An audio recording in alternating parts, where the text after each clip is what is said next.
आज हम टेस्ट करने वाले हैं पाकिस्तान के एक इन्फ्लुएंसर आज़ाद चाय वाला की वेबसाइट चाय कॉनको, जो कि पाकिस्तान का एक पहला B2B प्लेटफॉर्म है जो कि रिसेंटली लॉन्च किया गया है। काफ़ी चीज़ें हैं जो इसके अंदर मैंने फाइंड आउट की हैं कि अगर आप ऑलरेडी रजिस्टर्ड ईमेल के साथ साइन अप कर रहे हैं तो एरर के अंदर API का रिस्पॉन्स आ रहा है। अगर आप मोबाइल से चैट पे क्लिक करते हैं तो सेंड मैसेज का बटन गायब है, और अगर आप विश लिस्ट के अंदर किसी भी पेज पे नेविगेट करते हैं या शेयर करते हैं तो वहाँ पे वाइट पेजेस आ रहे हैं। इस तरह की जितनी भी चीज़ें हैं वो मैंने शीट के अंदर दे दी गई हैं। चले शुरू करते हैं आज की वीडियो।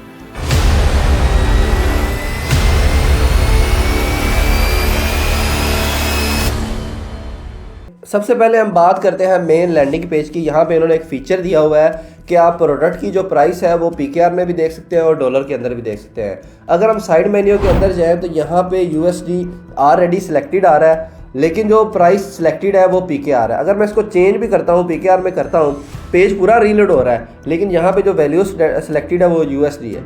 इसके बाद एक UI का छोटा सा इशू मौजूद है कि यहाँ पे जो कार्ड्स की राइट साइड पे ये स्पेसिंग मौजूद है, इन दोनों को कार्ड्स को प्रॉपर्ली मैनेज किया जा सकता था। अगर हम फेवरेट सेक्शन की बात करें, जैसे ही मैं इस पर क्लिक करता हूँ तो मुझसे वो रिक्वायर्ड करता है कि आप अपनी इन्फॉर्मेशन फिल करें और उसके बाद आप किसी भी प्रोडक्ट को ऐड टू फेवरेट कर सकते हैं। तो जैसे ही मैं सारी इन्फॉर्मेशन फिल करने के बाद सबमिट करता हूँ तो मुझे मैसेज होता है कि आपका अकाउंट क्रिएट कर दिया गया है।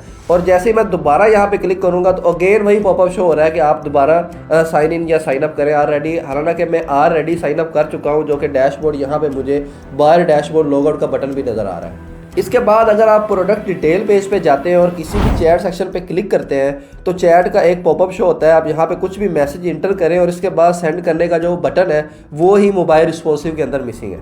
इसके बाद हम यूज़र डैशबोर्ड की बात करेंगे। मैंने अभी एक नया अकाउंट लॉगिन किया और मुझे डैशबोर्ड का बटन आया, तो मैं डैशबोर्ड पे चलता हूँ। यहाँ पे कुछ चीज़ें मैंने फाइंड आउट की हैं। और फर्स्ट टाइम अगर मैं आया और मैंने योर सर्चिज़ में गया तो यहाँ पे मेरा कुछ डाटा वो शो करवा रहा है कि जो यहाँ पे इश्यू होती जो मैंने सर्च किया हो। तो अभी मैंने नया ही अकाउंट बनाया, तो मैं इस सेक्शन में जाता हूँ तो यहाँ पे मल्टीपल रिकॉर्ड्स आ रहे हैं जो कि मैंने सर्च नहीं किए। ये आई डोंट नो ये यहाँ पे क्यों आ रहे हैं। मुझे लगता है इसकी API में इशू है, जो कि dummy record first time user को दिखा रहा है। मैंने अपना एक और अकाउंट लॉगिन किया जिसमें मेरा थोड़ा बहुत डाटा मौजूद है ताकि मैं प्रॉपर टेस्टिंग कर सकूं। तो यहाँ पे एक चीज़ है कि यूज़र ने जो अपने प्रोडक्ट विश लिस्ट किए होते हैं वहाँ पे मुझे एक ऑप्शन दिया गया कि मैं दोबारा उसको विजिट कर सकता हूँ या किसी के साथ शेयर कर सकता हूँ। जैसे ही मैं शेयर के आइकन पे क्लिक करता हूँ तो मुझे एक वाइट पेज आ रहा है जिसमें कोई डाटा मौजूद नहीं है। इसके अलावा एक साथ ही मुझे एक और बटन आ रहा है विजिट स्टोर का। जैसे ही मैं इस पर क्लिक करता हूँ तो वो भी मुझे वाइट पेज दे रहा है। तो ये दोनों बटन प्रॉपर्ली वर्क नहीं कर रहे। इसके बाद अगर मैं कोटेशन वाले सेक्शन में जाऊँ, जहाँ पे मैंने मल्टीपल 2 से 3 रिकॉर्ड्स ऐड किए हुए और एक मैंने मैसेज ऐड किया जिसमें मैंने एक लॉन्ग डाटा ऐड किया हुआ है, तो यहाँ पे मुझे मैसेज का जो UI है ना वो प्रॉपर्ली वर्क नहीं कर रहा। ये कुछ टेक्स्ट दिखा रहा है। जैसे ही मैं इसको राइट अलाइन करूँगा तो ये मैसेज मुझे सारे शो करवा देता है। और सेम यही इशू सैंपल रिक्वेस्ट के अंदर भी मौजूद है। मैं व्यू मैसेज पे करूँगा तो इस तरह से वो मुझे दिखाएगा, और जैसे ही मैं इस कंडीशन में हूँ तो मुझे मैसेज नज़र ही नहीं आ रहा होगा।